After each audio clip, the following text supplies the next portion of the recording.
നമസ്കാരം. പുരുഷനിപ്പം യുദ്ധമൊന്നുമില്ലേ? ഒരു യുദ്ധം ഏത് നിമിഷം ഉണ്ടായേക്കാം അല്ല പ്രശ്നേട്ടാ. ഇന്ന് എന്നോടൊപ്പം ഉള്ളത് നമുക്ക് ഫെമിലിയർ ആയ ഒരാളാണ്, സോഷ്യൽ മീഡിയ താരവും അതുപോലെ തന്നെ ബിഗ് ബോസ് ഫെയിമുമായ രേണു സുധി ചേച്ചിയാണ്. ചേച്ചി സ്വാഗതം. സ്വാഗതം. നമസ്കാരം. സോറി. അപ്പൊ എന്തൊക്കെയുണ്ട് ചേച്ചി പുതിയ വിശേഷങ്ങളൊക്കെ കാര്യങ്ങളോ? ഇത് എവിടെയായിരുന്നു സാർ ഇത്ര നേരം? ദുബായിന്ന് വന്നു. ദുബായിന്ന് വന്നതാണ് പുതിയ വിശേഷം. പുതിയ വിശേഷം അതാണ്. ഈ ആദ്യം തന്നെ ചോദിക്കാനുള്ളത്, എങ്ങനെയാണ് ദുബായിലേക്ക് പോകാനുള്ള ഒരു അവസരം കിട്ടിയത്? ഞാനോടത്ത് എങ്ങനെയാണ് പോയെന്നുള്ള ചോദ്യത്തിന് ഞാനിപ്പോ ഫ്ലൈറ്റിന് പോയെന്ന് പറയാൻ വന്നതാണ്. പിന്നെ വെറുതെ അല്ല ആളുകൾ നക്സലൈറ്റ് ആയി പോകുന്നത്. ദുബായിക്ക് ശേഷം ബഹ്റിനിൽ പോകാനുള്ള ഒരു അവസരം കൂടി കിട്ടി എന്ന് ഇങ്ങനെ പറയുന്ന കേട്ടായിരുന്നു. അങ്ങനെ ഒരു അവസരം കിട്ടിയായിരുന്നു? എല്ലാം തകർന്നു. 22-ാം തീയതി പോവാണ്. ബഹ്റിനിലും പോവാണ്. രണ്ടാമത്തെ ഇന്റർനാഷണൽ, അതെ, അവരുടെ തന്നെ ഔട്ട്ലെറ്റ് ആണ് ബഹ്റിനിലുള്ള ഒലയിലുള്ള ഒലേ സ്യൂട്ട് ഹോട്ടൽ. ഈ ഒരുപാട് ഗിഫ്റ്റ് കിട്ടിയെന്നൊക്കെ കേട്ടു.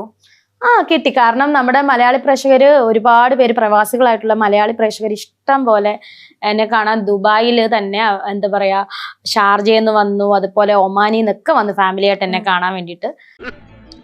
ഒരു ശക്കല കുഴപ്പമുണ്ട്. കുറെ ആൾക്കാർ ബാർ എന്നൊക്കെ പറഞ്ഞാൽ എന്തോ പോലെ ഇരിക്കും, എന്തോ പോലെയാണ് അവർക്ക് തോന്നുന്നത്. പക്ഷെ ദുബായിൽ ഫാമിലിയാണ് വരുന്നത്, റെസ്റ്റോറന്റ് കൂടെയാണ്. ഫാമിലി റെസ്റ്റോറന്റ്, ബാർ റെസ്റ്റോറന്റ് ആണ്. ഈ നമ്മുടെ സാധാരണക്കാരായ മലയാളികൾ കാണുന്നത് ബാറിൽ കുറെ കാര് വെള്ളം ഒടിക്കാനാണ് വരുന്നത്. വെള്ളം ഒടിച്ചുകൊണ്ടിരിക്കുന്നവരുടെ ഫ്രണ്ടിൽ ഡാൻസ് കളിക്കാൻ മോശപ്പെട്ട ഒരു കാര്യമായിട്ട് എനിക്ക് അങ്ങനെ മോശമായിട്ടൊന്നും തോന്നില്ല. കാരണം ഞാൻ പ്രമോഷന് പോയതാണ്. ഇതുപോലുള്ള ബൂർഷാസികളുടെ തല വെട്ടുന്നതിന് നക്സലൈറ്റുകൾ ഒരിക്കലും കുറ്റം പറയാൻ പാടില്ല. ഞാൻ അങ്ങനെ ചെയ്യട്ടോ. ഈ വേണ്ട മോനെ, കുഴപ്പമൊന്നും ഉണ്ടാക്കണ്ട.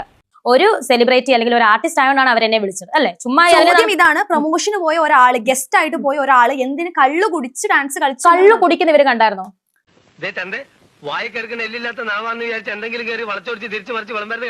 ഇത്രയും വലിയൊരു സ്വയം സെലിബ്രിറ്റി ആണെന്ന് പറയുന്ന രേണു, ഞാൻ സ്വയം പറഞ്ഞിട്ടില്ല. ഞാൻ ഇന്ന് വരെ സ്വയം സെലിബ്രിറ്റി ആണെന്ന് എങ്ങും പറഞ്ഞിട്ടില്ല. ബിഗ് ബോസ് പറഞ്ഞിട്ടില്ലേ ഞങ്ങൾ സെലിബ്രിറ്റി ആണെന്ന് പറഞ്ഞിട്ടില്ലേ? ഞങ്ങൾ സെലിബ്രിറ്റി എന്ന് പറഞ്ഞ സെലിബ്രിറ്റിയുടെ അർത്ഥം എന്താണ്? പ്രശസ്ത. ഒരു സ്ഥലത്ത് ചെന്നാൽ തിരിച്ചറിയുന്ന ഒരാളാണ് സെലിബ്രിറ്റി. അല്ലാതെ അതിൽ കൂടുതൽ എന്താണ് സെലിബ്രിറ്റി? നാശത്തിലേക്കാ നിങ്ങൾ പോകുന്നത്. അത് ഞങ്ങൾ അങ്ങ് സഹിച്ചു. അങ്ങനെ ഒരു സ്ഥലത്ത് പോയ 4 ആൾക്കാർ തിരിച്ചറിയുന്ന രേണു ചേച്ചി ഇപ്പം ഇൻസ്പയർ ചെയ്ത് ചേച്ചിനെ കണ്ട് ഇൻസ്പയർഡ് ആവുന്ന ഒരുപാട് പേരുണ്ട്. അപ്പൊ അത്തരത്തിലുള്ള ആൾക്കാരുടെ ഫ്രണ്ടില് ഇങ്ങനെ ഇത്തരത്തിലുള്ള പൈസ വാങ്ങിച്ചാൽ പ്രൊമോഷന് പോയിട്ട് മാന്യമായിട്ട് പ്രൊമോഷൻ ചെയ്ത് തിരിച്ചു വരാം. വഴിയേ ഉള്ളൂ ബോംബെയിൽ നിന്നും പവനായി വരുത്തുക. പവനായി, അതെ, സമർത്ഥനായ പ്രൊഫഷണൽ. മാന്യമായിട്ട് പ്രൊമോഷൻ ചെയ്യുന്നതാണ് അവിടെ ഡാൻസ് ചെയ്തത്. ഗസ്റ്റ് പറയും രേണു സുധി ഒരു ഡാൻസ് കളിക്കാൻ പറഞ്ഞാൽ ഡാൻസ് കളിക്കും. ഡാൻസ് ഒരിക്കലും തെറ്റില്ല. പിന്നെ കള്ളു കുടിച്ച് ഡാൻസ് കളിച്ച്, അത് രണ്ടും രണ്ടാണ്. കാരണം കള്ളു കുടിക്കുന്ന പരിമല ചെരുവിൽ എന്ന് പറഞ്ഞ പാട്ട്, അതിൽ ഉർവശി ചേച്ചി കള്ളു കുടിക്കുന്നതായിട്ട് അഭിനയിക്കുന്നില്ലേ? അതുപോലെ ഞാൻ അഭിനയിച്ചിട്ട് ഞാൻ ഡാൻസ് ചെയ്തു. അതിനെന്താണ് തെറ്റ്? അപ്പൊ ചേച്ചി അഭിനയിച്ചത് ഏറ്റവും നന്നായിട്ടാണ് ചേച്ചി ചെയ്തത്. ഞാൻ അതല്ല, റീലായിട്ട് അവർ പറഞ്ഞു, ആ ഒരു പാപ്പിലോന്റെ പ്രൊമോഷന് വേണ്ടിയിട്ട് അങ്ങനെ ചെയ്തിട്ട്, അതായത് കള്ളു കുടിക്കുന്ന പോലെ അഭിനയിച്ചു, ഞാൻ ഡാൻസ് ചെയ്തു. അത് എനിക്ക് ഒരു വൾഗാരിറ്റിയും തോന്നിയിട്ടില്ല, ഒരു തെറ്റായിട്ടും തോന്നിയില്ല. ഞാൻ എന്റെ ജോലിയാണ് അവിടെ ചെയ്തത്. My phone number is 2255. ഈ ബിഗ് ബോസിൽ നിന്ന് വീക്ക്ലി ആണ് പേയ്മെന്റ് എന്ന് പറഞ്ഞു. എത്ര രൂപ കിട്ടും? അത് പറയാൻ പറ്റത്തില്ല. പേഴ്സണലി ആണ്, ഞാൻ എവിടെയും പറഞ്ഞിട്ടില്ല. ഈവൻ അത് നമ്മുടെ ഡോക്ടർ റോബിൻ വരെ പറഞ്ഞു. ഡോക്ടർ റോബിൻ പറഞ്ഞോട്ടെ, അത് അദ്ദേഹമല്ലേ പറയുന്നത്, ഞാൻ രേണു സുധി അല്ലേ. രേണു സുധി പറയുന്നില്ല. അല്ല, പലരും 1 ലക്ഷം കിട്ടുന്നുണ്ടെങ്കിൽ 50,000 പറഞ്ഞോട്ടെ. എനിക്കറിയാം, എന്നെ അറിയാവുന്നവർക്കും അറിയാം എന്റെ എത്ര രൂപ പേയ്മെന്റ് എന്ന്. എനിക്കതിപ്പോ പുറത്ത് പറയാൻ പറ്റത്തില്ല.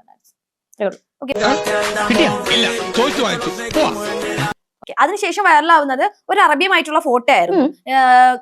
രേണു സുധി കേരളത്തിൽ നിന്ന് ആളെ കിട്ടാത്തത് കൊണ്ടാണോ ദുബായിലേക്ക് പോയത്, അറബികളുമായിട്ട് പോയത് എന്നാണ് പലരും ചോദിക്കുന്നത്. പെൺകുട്ടികളോടൊക്കെ മാന്യമായിട്ട് പെരുമാറാൻ ശീലിച്ചിട്ടില്ലല്ലേ? അത് ഞാൻ പാപ്പിലോൺ റെസ്റ്റോറന്റിൽ നമ്മൾ പ്രൊമോഷന് പോയതല്ലേ. അപ്പൊ ആ സമയത്ത് ഇദ്ദേഹം അവിടെ വരുന്നതാണ്, ഫുഡൊക്കെ കഴിക്കാൻ വരുന്നതാണ്. അപ്പം ഞാനിങ്ങനെ, അപ്പൊ ആള് നോക്കുമ്പോഴത്തേന് കുറെ മലയാളീസ് ഒക്കെ വന്നിട്ട് എനിക്ക് നമ്മൾ സെൽഫി എടുക്കണം, ചേച്ചി എന്ന് സ്നേഹിച്ച് സെൽഫി എടുക്കുന്നുണ്ട്. സ്റ്റാഫിനോട് ചോദിച്ചു ഇതാരാണെന്ന് ചോദിച്ചു. ആൾക്കറിയില്ലല്ലോ, ആളൊരു സൗദി അറേബ്യയിലെ അറബിയാണ്.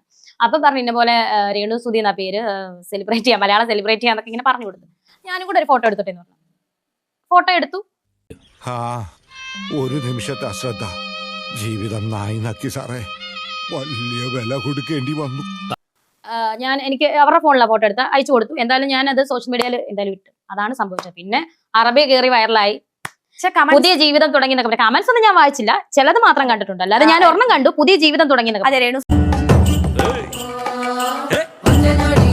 പോകെ പോകെ ബിഗ് ബോസ് കാണാറില്ലേ? സമയം എവിടെയാണ് കുട്ടി ബിഗ് ബോസ് കാണാൻ? ഞാൻ കാണാൻ ശ്രമിക്കുന്നു. നടക്കല്ലേ? യെസ്, ഇങ്ങനെ നാളെ ഇന്ത്യയിലാണ്, മറ്റന്നാൾ അമേരിക്ക, പിന്നെ കാട്ടാക്കടയാണെങ്കിൽ നാളെ ദുബായ്, അങ്ങനെ അങ്ങ് പോവല്ലേ. പോലീസിനും പട്ടാളത്തിനും ഞാനെന്നൊരു പേടി സ്വപ്നമാണ്.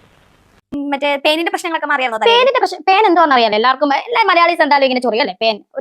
ഇപ്പൊ എന്റെ തൊട്ടടുത്തല്ലേ നിങ്ങൾ ഇരിക്കുന്നത്? ഏതെങ്കിലും ഒരു പേന നിങ്ങൾ കണ്ടായിരുന്നു? ഇല്ലല്ലോ. എന്തായാലും ഇതിലെങ്ങനെ ഇറങ്ങാൻ എന്തെങ്കിലും കണ്ടിട്ടുണ്ടോ? ഉണ്ടാവില്ല. അപ്പൊ എത്ര ഒരു ഗെയിമിന്റെ ഭാഗമാണെന്ന് കൂട്ടിയാ പോലെ. എന്തെങ്കിലും മാന്തണത് പേനുണ്ടാവും ഞാൻ നോക്കട്ടെ. അങ്ങോട്ട് നോക്ക, പേനിരിക്കുന്ന മോത്താണോ? നമ്മൾ തമ്മിൽ ഇത്രയും പെട്ടെന്ന് ലവ് ആവുമെന്ന് ഞാൻ രേണുസുതി കട്ടിലെ വെച്ച് പേൻ കൊല്ലുന്ന അതിനെന്താണ്? അതിന് ഇങ്ങനെ വെച്ച് പേനയല്ലേ കൊന്ന, അനോക്കോണ്ടെ പിടിച്ചൊന്നുമല്ല കൊന്നത്. പേനയാണെങ്കിൽ പിന്നെ അങ്ങ് കമന്റ് ആണ്, ഇവള് പേൻ എന്നാന്ന് അറിയത്തില്ല കേട്ടോ. ഇവിടുത്തെ കുറച്ച് കമന്റ് ഓടികൾക്ക് പേൻ എന്നാന്ന് അറിയത്തില്ല. കോല് വെച്ചാൽ മതി, മറ്റേ കട തന്നെ കോല കയറി കഴിക്കും പേൻ. എന്നിട്ട് എന്നെ പറയാൻ മതി ഓരോറ്റ പേനെ കാണിച്ചു തരട്ടെ, 1000 രൂപ ഞാൻ തരാന്ന് പറഞ്ഞു. എവിടെ തലയിൽ പേരിന് പോലും ഒരു ഇല്ല. അമ്മമ്മയുടെ തലയ്ക്ക് ചൂടായതുകൊണ്ട് പേനൊക്കെ ഇറങ്ങിപ്പോയിട്ടുണ്ടാവും. ഈശ്വരാ, ദേ കിടക്കണ മത്തങ്ങ പോലൊരു സാധനം ചുടിച്ചോര കുടിച്ചിട്ട് മയങ്ങ. ഇവിടെ പാടാ കഴിഞ്ഞാൽ നമ്മൾ വലിയ കോമ്പ് ഇട്ടിട്ടേ ചെയ്യാൻ പറ്റത്തുള്ളൂ, അല്ലെങ്കിൽ ചിലപ്പോൾ ഇങ്ങനെ പ്രശ്നമാകും. അപ്പം നമുക്ക് കിട്ടിയ ചെറിയ കോമ്പാണ്, അതിന്റെയൊക്കെ പ്രശ്നം കൊണ്ടാണ് ഞാൻ അങ്ങനെ അത് അത് ഞാൻ ഇന്റർവ്യൂസിൽ പറഞ്ഞിട്ടുണ്ട്. ഇതിപ്പോ കിട്ടിയ അറിവല്ലേ? മുമ്പത്തെ ഫസ്റ്റ് ബിഗ് ബോസിന് ഇറങ്ങിയതിന് ശേഷമുള്ള ഇന്റർവ്യൂല് അതല്ലായിരുന്നു പറഞ്ഞിരുന്നത്. എക്സ്റ്റൻഷൻ വെച്ചതുകൊണ്ട് തന്നെ ദിവസം കുളിക്കാൻ പറ്റില്ല, കുളിക്കരുതെന്ന്. അത് എന്റെ കാര്യമാണ് ഞാൻ പറഞ്ഞത്, എന്റെ കാര്യമാണ് ഞാൻ പറഞ്ഞത്. ഞാൻ ഇനി ചിലപ്പോ എനിക്ക് തോന്നുന്നു എന്നും ഡെയിലി കുളിക്കാം. അത് എന്റെ നാട്ടിലാണ്. ഈ ബിഗ് ബോസ് സീസൺ 7 അല്ലെങ്കിൽ ബിഗ് ബോസ് നടക്കുന്ന വേറെ നാട്ടിലാണ്, മനസ്സിലായോ?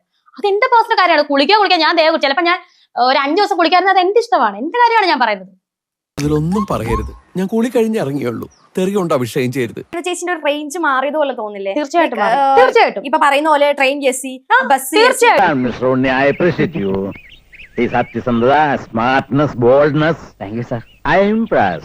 തീർച്ചയായിട്ടും നല്ല രീതിയിൽ ലോക്കലിൽ പോയി ഇടിയും കൊണ്ട് പോയിട്ടുണ്ട് രേണുസുതി. പക്ഷെ ഇപ്പൊ BB കണ്ടസ്റ്റന്റ്, ഇപ്പൊ രേണുസുതി ആരാന്ന് ചോദിച്ചവരോട് രേണുസുതി ആരാണെന്ന് പറഞ്ഞാൽ ഒരു തിയേറ്റർ ആർട്ടിസ്റ്റ് ആണ്. 1 2 കൊച്ചിൻ സംഗമിത്രയെ പോലുള്ള വലിയൊരു നാടക സമിതിയിലെ പ്രൊഫഷണൽ നാടക സമിതിയിലെ ആർട്ടിസ്റ്റ് ആയിരുന്നു രേണുസുതി. ഇതിലെല്ലാം ഉപരി കൊല്ലം സുധി എന്ന അനശ്വര കലാകാരന്റെ വൈഫാണ് രേണുസുതി. 4ാമത്തെ കാര്യം, ഇപ്പൊ എനിക്ക് കിട്ടിയ ഒരു പൊന്തുവൽ എന്ന് വെച്ചാൽ BB7 കണ്ടസ്റ്റന്റും കൂടാണ് രേണുസുതി. ഇത്രയും കാര്യമാണ് രേണുസുതി ആരാന്ന് പറഞ്ഞവർക്കിട്ടുള്ള മറുപടി. ഞാൻ പണ്ട് കടവും കടത്തിണ്ടയുമായിട്ട് കരയിൽ കറങ്ങി നടന്ന പഴയ കമലാസനല്ല. സ്വന്തം കാശ് കണ്ട് സ്വന്തം കണ്ണ് തന്നെ തള്ളിപ്പോയ പുതിയ കമലാസനൻ, അൽ കമലാസനൻ.